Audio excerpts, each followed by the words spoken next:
وہ بھڑکتی ہوئی آگ ہے، کھال ادھیڑ کر کلیجہ نکال لینے والی۔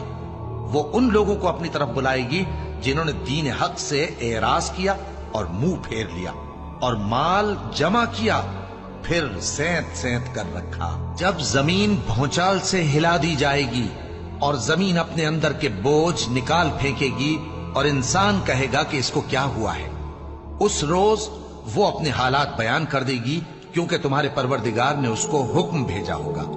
اس دن لوگ طرح طرح کے ہو کر آئیں گے تاکہ ان کو ان کے اعمال دکھا دیے جائیں، تو جس نے ذرہ بھر نیکی کی ہوگی وہ اس کو دیکھ لے گا، اور جس نے ذرہ بھر برائی کی ہوگی وہ اسے دیکھ لے گا۔ یہ وہ دن ہے کہ لوگ لب تک نہ ہلا سکیں گے اور نہ ان کو اجازت دی جائے گی کہ عذر کر سکیں۔ اس دن جھٹلانے والوں کی خرابی ہوگی۔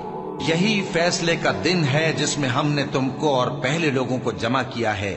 اگر تم کو کوئی داؤں آتا ہے تو مجھ سے کر چلو۔ اس دن جھٹلانے والوں کی خرابی ہوگی۔ ہر شخص کو موت کا مزہ چکھنا ہے، اور تم کو قیامت کے دن تمہارے اعمال کا پورا پورا بدلہ دیا جائے گا۔ تو جو شخص دوزخ سے دور رکھا گیا اور بہشت میں داخل کیا گیا وہ مراد کو پہنچ گیا، اور دنیا کی زندگی تو دھوکے کا سامان ہے۔ الف لام را، یہ اللہ کی کتاب اور قرآن